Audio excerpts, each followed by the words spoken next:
So we're beyond the halfway part of June, and the New York Mets have the best record in the National League.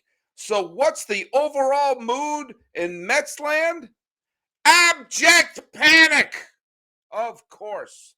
It's time to bring back Ryan Finkelstein of Locked On Mets and talk him off the ledge.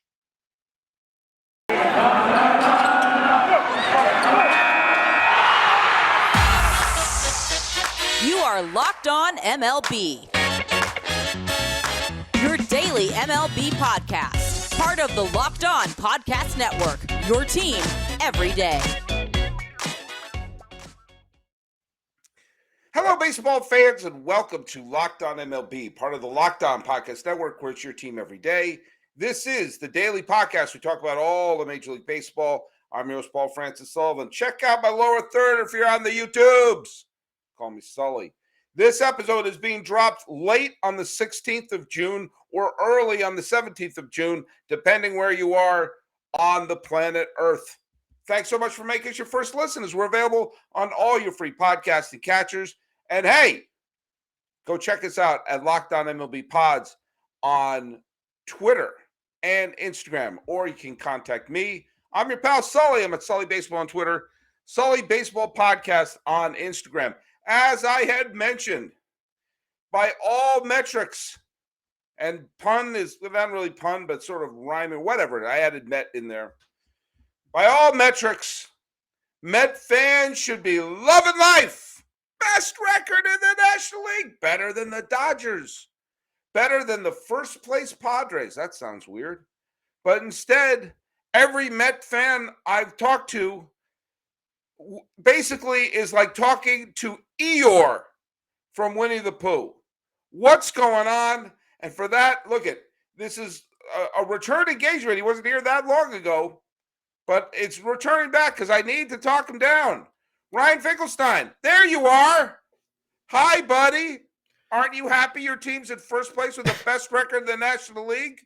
I am happy. I know I'm supposed to be panicked, and I would be lying if I'm not looking around my shoulder at this Braves team and wondering how much longer this division lead will hold. But I still am very confident in the Mets this year, but I would be lying if I wasn't concerned about how good this Braves team looks over the last couple of weeks here. Well, yeah, the last time they lost a game was last month, and we're past the halfway mark of this. You know, they were sub 500 heading into June, and they haven't lost in June. And they did that with someone shattering the foot of their second baseman along the way. Yeah, though the Braves are a white-hot team right now, and they're about to be playing the Cubs, who forgot that they're a major league team this year. Yeah. So, yeah. I get it. But, I mean, the Mets are still in first. They're still in first. For sure.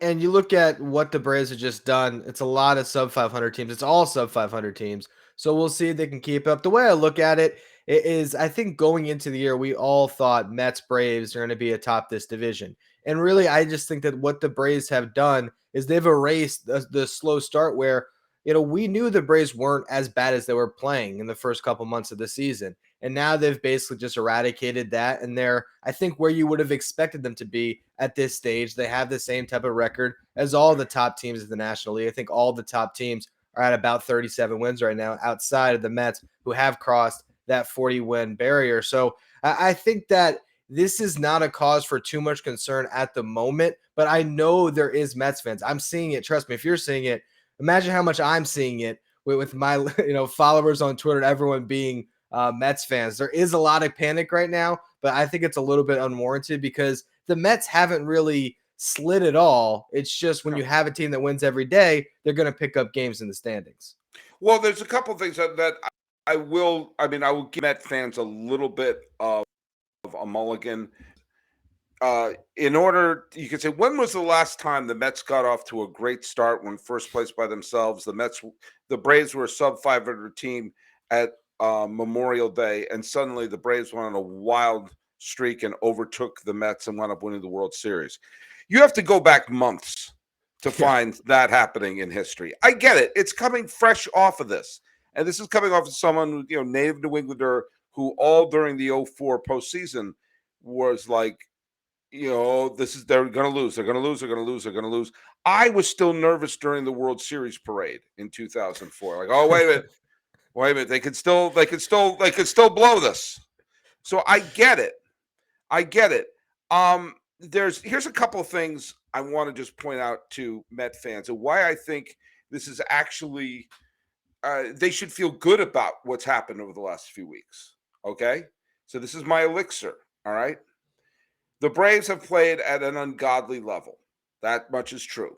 And while they have played teams like Oakland, who is rebuilding, the Nationals, who are rebuilding, the who are in a perpetual state of rebuilding, and the Rockies, who were never built. Yes, those are tomato can teams, but you're supposed to win those games. And the Braves were a sub 500 team themselves when this whole thing started. So, yes, you have to give the Braves credit. They're winning the games they're supposed to win, and they're making up for lost time. But here's something Met fans should find solace in. Scherzer's been out. Until today, McGill's been out. Obviously DeGrom has been out. This entire year was built upon the hydra of their pitching staff. And if I had said, Ryan, guess what? You're going to lose the guy who started the second no-hitter and the first real no-hitter in Mets history, because Santana, look at great pitcher, loved him. If there was instant replay, they would have called that a hit. You know it, we know it, we all know it. And it's actually nice that there is a Mets no-hitter that we can say, it's only happened once, but did it? No, it happened twice. So the guy who started the no-hitter is out. DeGrom started as many games as I have. Scherzer's out. And anytime you have someone who's on the wrong side of 35 and they're missing any amount of time, you have to gulp. Just ask the Astros, who had a Cy Young season from Justin Verlander. And like, I'm feeling a little tightness in the bye for the next 2 seasons. Not that I think that's going to happen with Scherzer, but you have to be prepared for that at all times. And through this, if I said that you're losing those 3 and the Braves were going to take 2 weeks and win every single game, you would just assume you're in the middle of a catastrophe. You're in the middle of a free fall. And you're not. They're playing Milwaukee right now. And I got great news for Met fans. For today, the Braves are not going to win. Yeah. Now, they're not going to play, but they're not going to win. So see, that glass is half full. But they've gone through this incredible winning streak by Atlanta, and Atlanta is about to face a gauntlet. Atlanta, when they get past the Cubs, fine. They have 3 games this weekend against Chicago. Then they're going to face the Giants, who are very good, and the Dodgers, who are excellent. And the Phillies, we don't know what they are. Sometimes they're great. Sometimes they're grotesque. And then here comes St. Louis. Okay. And St. Louis has been playing just wonderful baseball. I'm not saying they're going to lose 14 games, but this winning streak's going to come, and they're going to lose a couple of series along the way. You can go to BetOnline. Do we have BetOnline today? Okay. Yeah. Okay. But you can go to BetOnline and bet that they're going to lose some of these series. And the Mets, a 162-game season are filled with gauntlets. And if the Mets can survive this gauntlet and still be in first place, that's got to make you feel like, okay, this is different than last year. Yeah, one of the things that I pointed out on my show is, last year the Mets did hold first place for 90 days. And I get that there's fans that are looking back to that and saying, well, it already happened once, it could happen again. But the largest lead they ever had in that 90-day stretch was 5.5 games. So it was a completely different type of lead. It wasn't a team that was trouncing their opposition the way the Mets have this year. The lineup last year couldn't hit with runners in scoring position. They were just awful. This year, it's one of the best, teams with runners in scoring position, getting those runs in. They really have a almost 2015 Royals vibe going right now with the way they're Mhm. passing the baton. And I just think that these are completely different ball clubs. And yeah, you go through that stretch where the Braves win 14 in a row. And if they win tonight, they still have a 4.5 game lead in this division. So this is not a time to be panicked.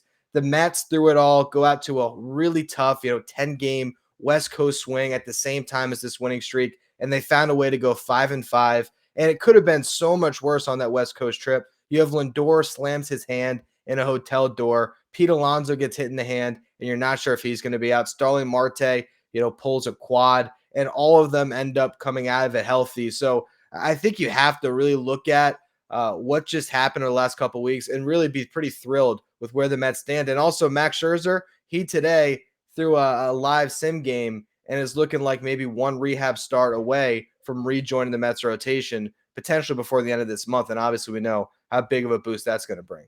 Well, it's a boost of energy and a boost of health that the Mets desperately need. Hey, Ryan Finkelstein, what do you do for your health? Do you do anything special for your health to give you a nice boost of health?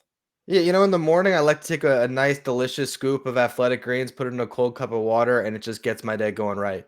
Yeah, do you know what the great thing about it, especially because I'm on the wrong end of 5-0 by almost an entire month now. And, you can, when you get to my age, and you'll get there in about 20, 30 years, you could have all your little pills and vitamins lined up in that little thing with little trapdoors that you open up. But that's not the case with Athletic Green. Athletic Green eliminates all of that, gives you the vitamins that you need with the best ingredients and natural ingredients. So you're not putting chemicals in you, and you're not putting things that aren't natural into your body, and you're getting the vitamins that you need instead of mixing them up in 1,000 different pills you're trying to keep track of. Just go right to the Athletic Green, and you are going to you're trying to I'm trying to take advantage of parts. I'm trying my gut health. I need more energy.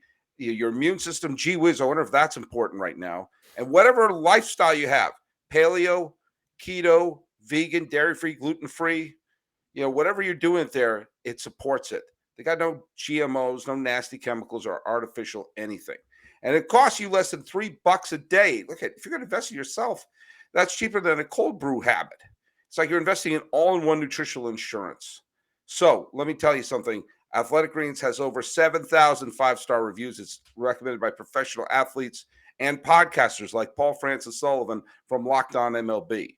And it's trusted by leading health experts like Tim Ferriss, Michael Gervais, and Paul Francis Sullivan of Locked On MLB. It is a climate neutral certified company. And for every purchase, they donate to organizations helping to get nutritious food to kids in need, including No Kid Hungry here in the United States.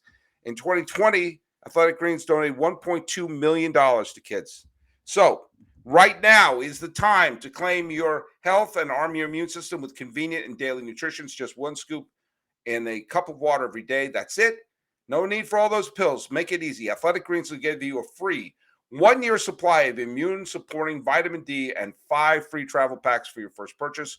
All you have to do is visit athleticgreens.com/MLB network. Again, that's athleticgreens.com/MLB network to take ownership over your health and pick up the ultimate daily nutritional insurance.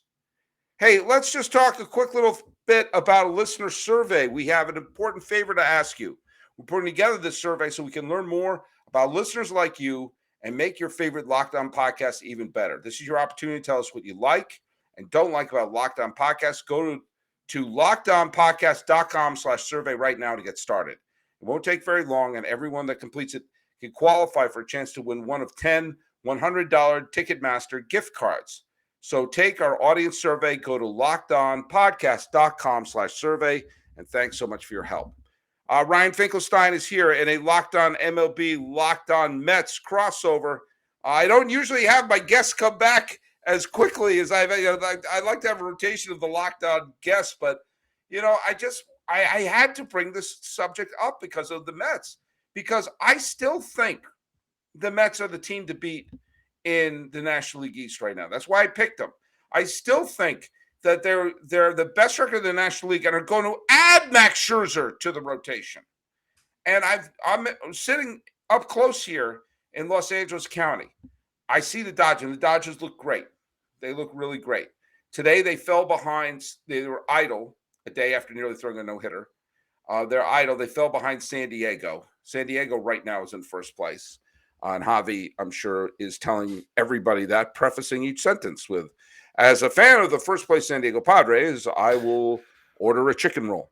But the Mets, I think, are going to be the beneficiaries of the Phillies' inconsistencies. The fact that the Marlins, while they have some of the best pitching in baseball, can't hit a barn door with an oar. The Nats have fallen apart, and there's only two teams pretending to contend in the Central. I think the Mets are going to be in a good shape to beat up the teams they're supposed to beat up because they're doing this at half strength. Yeah, they're doing this at half strength. If you look at their schedule at the end of the season, it gets really light in September when the Mets supposedly could have Jacob DeGrom and Max Scherzer back in that rotation. So I think this is a Mets team that has shown us all year that the way that they have been able to just really take it series at a time. I think they've still only lost, they haven't lost more than 3 series at this point. Maybe only 2. I'm struggling off the top of my head to remember all the series losses, but they have been almost every single series finding a way to win it. And I think it starts with Buck Showalter and it trickles down to Eric Chavez and the approach this team has offensively, the way that they are situational hitting, the way they've kind of gone away from the 3 true outcomes. It's just a fun team to watch. I haven't watched a Mets team like this in so long. They play great defense also. The 2 additions of Mark Canha and Starling Marte in that outfield with Brandon Nimmo, it is by far the best outfield defense I've seen in a decade for the Mets. And when you're getting guys like Jeff McNeil once again playing at an all-star level, when you're seeing Pete Alonso really rise to the occasion and put together an MVP type season, not that I even put him in my top 3 right now, but the home runs, the RBI production, Lindor, it's just been a great year so far. And the fact that they could still get better with health is something that has to really excite you as a fan. And you also have the trade deadline coming up, and I don't expect the Mets to do nothing. They're going to get a little bit better there as well. Oh, I was going to bring that up in the third segment. Might as well bring that up now. The trade deadline is about a month and a half away. This is the middle part of the season. June, July is really where the general manager is on, or the front office is on high alert. Because the first third of the season, I know I've talked about this a lot, listeners of the show, but I think the first third of the season is figuring out, okay, we put this team together in the offseason. Let's see what we are. And you play about a third of the season, and you get a sense of where your weaknesses and everything. The middle third is a chance for the general manager to say, what do we got in the farm? What can we acquire? Who's been DFA'd? Who's on the trade block? Who do we have on the farm that we can immediately plug in? So you have that middle third to fill in the cracks. And basically from August 1st on, you turned the car keys to the manager and said, here's your team. Now it's yours. Like from August on is really where the manager earns their stripes, because the team that's essentially the team. This is what you got. We spent an off season making the first third, and I've been able to tinker with the car for the second. So seeing that the GM and the front office is on the hot seat right now, what would be, other than giving all the players athletic greens and getting them nice and healthy, what is the main issues that you think they need to address, and the main holes they need to fill going through the middle third? I think we've already seen this year that their starting pitching depth has been pretty strong. They've gotten good contributions from David Peterson, Tyler McGill, Trevor Williams. So I don't think they need to add a starter. You're looking at the bullpen like every contending team and thinking, all right, if we could just get one more real lockdown arm. Edwin Diaz has been great as the closer, but I think they could benefit from another reliever that has more closing experience. Adam Ottavino has some, but I don't think you really trust him necessarily to lock down saves, considering how many walks he gives up. It's just not necessarily the arm I would want to go to. So that's the first thing that jumps to mind. Other than that, I think it's the DH spot. JD Davis has kind of grabbed the job for now, but he doesn't hit for a lot of power. And I do wonder if that's something they look to address via trade. They also have a top prospect in Mark Vientos, who's homered 10 times in his last 21 games in AAA, that has a lot of promise. And so I think they're at this point where they could either use Mark Vientos as a trade chip to get the bat, or he could just be the bat himself. So I'm curious how they play that out. The only other position they could potentially upgrade is at catcher, but I think that they're pretty comfortable with James McCann and Tomas Nido and just focusing on defensive first guys for their backstop because I think we've seen the value that brings, especially when you have the DH. There's not as much pressure to get that offense from your catcher spot. Yeah, and I here's a question. This is a philosophical question, and I want to bring this up. And this requires putting the cart before the horse to a degree. But the main thing the Mets want to do, they want to do two things. They obviously want to win the division and avoid that kind of wild card round they're going to have. And they also obviously want to go deep in the postseason. Now, let's say DeGrom is healthy. Let's hope DeGrom is healthy. And if DeGrom and Scherzer are healthy, then you have Chris Bassett, Trevor McGill, Carlos Carrasco, Taijuan Walker, Trevor Williams, and David Peterson, which would be a decent starting staff for most contending teams right there. Now, Scherzer will get his starts. DeGrom will get his starts. Bassett will get his starts. And probably Carrasco, because I wouldn't trust Carrasco coming out of the bullpen at this point in his career. But you were talking about bullpen depth on this team. And I just rattled off 7 starting pitchers. Obviously, when you go into the postseason, you're not going to use 7 starting pitchers. So that means maybe McGill, maybe Peterson, maybe Walker, maybe Williams will be going into that sort of super reliever role that Rick Porcello went into when the Red Sox won the World Series in 2018. Tim Lincecum took that role when the Giants won the World Series in 2012.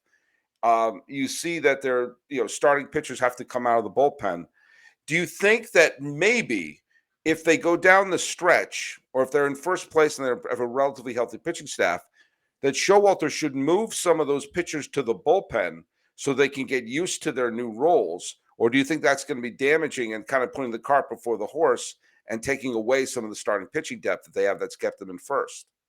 I think that it's going to be a situation where if DeGrom in particular proves that he's healthy, and then like you said, your front four is pretty obvious, and I'd imagine that Taijuan Walker, just based on seniority, would likely be that 5th guy.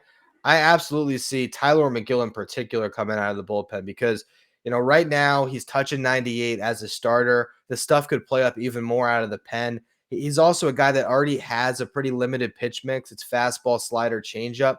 I could see him really being effective as a late inning reliever for this Mets team. And that might even help you when it comes to what you do at the deadline, not necessarily need to do too much with your bullpen. I think McGill could be an absolute weapon for this Mets team. I look at the other guys. I mean, Trevor Williams has been in that swingman role all year, long man, spot start here and there. He's done a good job with it. So he's already kind of acclimated in that role. I think David Peterson, because he has options, likely ends up in Syracuse in AAA. And, if there's an injury, he gets called on. But we also have seen him be effective a bit out of the bullpen this year. So they have that option for sure. And one of the things I've talked about, and you mentioned kind of a philosophical question, I've said it a lot on my show. I think that their great starting pitching depth will absolutely play into their bullpen come October. You just want your best pitchers available in the postseason. And I would much rather see one of these starters in that bullpen than the 7th or 8th man that, really you're not trusting much anyway. At least these guys could potentially shorten the game for you and give you some length out of the pen. Yeah, and I think that if the Mets have that sort of depth in their pitching staff, then and the health that they'll get from Athletic Greens, but if they have that depth by using some of those pitchers in the correct way, then I think they're going to be a surefire bet to go deep in October. And you know what that means? If you're making any bets, go to BetOnline. BetOnline.net is your number one source for all your betting stats and sports info. Find all the latest sports developments, news, and odds, including the NBA championship, which is going on right now. Go Celtics! The Stanley Cup Finals. Avalanche Lightning, may the best team win. Baseball, the latest fighting, and MMA and UFC and boxing news. BetOnline is your continued source for all your sport wagering information, including live betting, esports, and more. Head to the website today or use your mobile device To learn more about the trends in action, BetOnline is where the game starts. Now, I do a thing on my site, Sully Baseball. Look it up on Twitter. And it's a little activity I do every year called Who Owned Baseball. And like every day, I take the best hitter and pitcher in the American League and National League, the best on a team that won a game, and then the best hitter and pitcher in each league on a team that lost. And whoever had the best day, and yes, this is subjective. If you don't like it, guess what? You're free to do one by yourself. And I do it through the whole year. And if you are the best player on the team, if you have the best day, yesterday, Tyler Anderson took a no-hitter into the ninth, and Davis Martin, who threw 5 and 3rd innings out of the bullpen for the White Sox, and Yohan Moncada, who drove in 5 runs, and Austin Riley, who homered twice. They all got they got 1 point, or as I call it, one wob, who won baseball. And if you're on the best performance on a team that lost, you get half a wob, because the first year I did, it was leaning too much on players on winning teams. And I realized that you should give something even if your team lost. Anyway, it's how I do it. It's flawed, but the people on top tend to align pretty closely with the MVP and the Cy Young Award winner. Right now, who do you think has the highest WOB total amongst National League batters? I would guess if it's a Met, it's Pete Alonso. I would if it wasn't a Met, I would guess Paul Goldschmidt.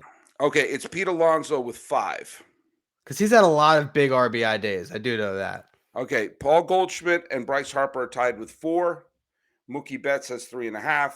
Jazz Chisholm, and mind you, that may be like you get a full one, or you may get a couple of half ones. But so you got the top ones are like right now 5 is Alonso, 4 is Goldschmidt and Harper, 3.5 is Betts, and then Jazz Chisholm, CJ Cron, and Manny Machado have 3, and then you have Ke'Bryan Hayes and Francisco Lindor with 2.5.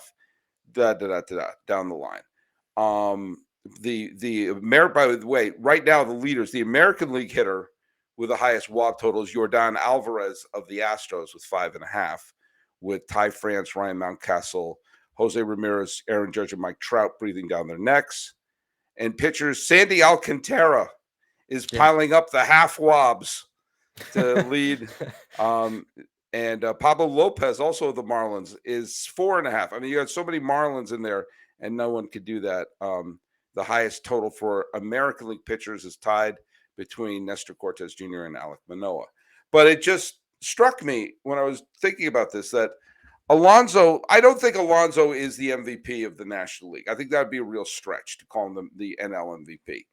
Hell, some people might call it a stretch to call him the MVP of the Mets. But he is having a terrific season. By the way, I don't cling to WAR the way some other people do. I think it's an interesting sort of metric. I think of it as I think it's an interesting jumping off point, rather than, the end all be all. Right now, as of this recording, the highest WAR in the National League belongs to Alcantara of the Marlins. So, anyway, Goldschmidt and Edman of the Cardinals are super high up there, but I digress. But what I'm saying is that Alonso's having a wonderful season, but he's also consistently getting the big hit. Consistently, I mean, there's no way to qualify a clutch, which is why I think a lot of people poo-poo it. But when someone's constantly driving in the big runs, and there's no other real MVP candidate on the team right now. You look up and down, there's some players having fine seasons, but no one's down. I mean, save for the wonderful season Alonso's having, the rest of the team is pretty good. Not great, pretty good. And yet McNeil's having a very good year too. I don't want to take away his season. But I think this is putting Showalter, some other managers. I mean, I think from Bob Melvin of San Diego is going to get a lot of consideration too. But this is why you hired Showalter. Yeah. To manage, to keep the team under control, to push the right buttons. And I think this has just been a match made in heaven this year. Absolutely. And 100%. especially after we saw the last few years of the last few managers. So the Yeah. bar was low. The bar was low for Buck to clear. It was very low, and I think you're just seeing the difference of experience. I mean, look, they had a rookie manager last year. I know he managed, 60 games in a COVID season, but that's not really anything compared to going through the actual rigors of real travel and real, fans in ballparks and 162 games. So you go from a rookie manager to a guy that has as much managerial experience as anyone. It's been massive, and you talk about Pete Alonso and the clutch aspect to it. I think a lot of times now people are trying to discount RBIs as a stat because it's kind of a team thing, right? You have to have runners on base to get RBIs, but the amount of times that Pete Alonso comes up with a runner on third base in less than 2 outs, I feel like every single instance he gets that run home, whether it's a sac fly or a base hit. If they shift against Pete Alonso and they put 3 guys on the left side of the diamond, every single time in an RBI spot, he's shortening it up. He's hitting a ground ball right where a second baseman should be, and he's picking up RBIs. And I think that's partly due to the approach that started with Buck Showalter of, hey, we're gonna look at the analytics, we're gonna take all the information in, but we're not gonna be a prisoner to the analytics. We're gonna look at each instance that we get in a game, and we're gonna do what's best for a team goal of winning. And I just think that the motivations have been aligned across the board, and it's resulted in just great baseball. And that's also why I am not concerned to take this episode back to the starting point about the Braves. Not that I don't think the Braves can win this division. The Braves are a good enough ball club that they could be the best team when it's all over. But I think if they're the best team, the Mets are still in the playoffs a couple wins behind them. And that's due to the managerial, expertise of a Buck Showalter that's really kept this team on track. Well, the guy with the leaf blower right outside my house is the cue that we got to wrap this show up here. This is a professional organization we have here. But you know what? Showalter is the right fit for this. And while I know people discount the RBI because it's a storytelling stat, not a predictive stat. It tells you what happened. It doesn't help you predict what will happen. That being said, if someone's consistently driving in runs, then they're obviously doing something right. Yeah. And if they're consistently coming up in situations where runs can be driven in and they come through, again, something's being done right. But something was done right today because I said, hey, Ryan Finkelstein, come back. Let's talk. Let's get you down from the ledge and we can move on, because I think the Mets, if they are in first place, despite all these things that have happened over the last few weeks, that's got to make Met fans feel pretty good. Now they're going to be playing. Now they're playing the Brewers as we're recording this, and I'm not sure if they've won or not. And neither do you. But they're going to be playing Miami, which means there's going to be some very low-scoring games, but they're winnable games. And so you got to hope that just keep playing along, because eventually the Braves are going to come back down to earth. The Braves will lose another game. You can go to BetOnline and make that prediction. Okay, as of right now, the Mets and Brewers are tied.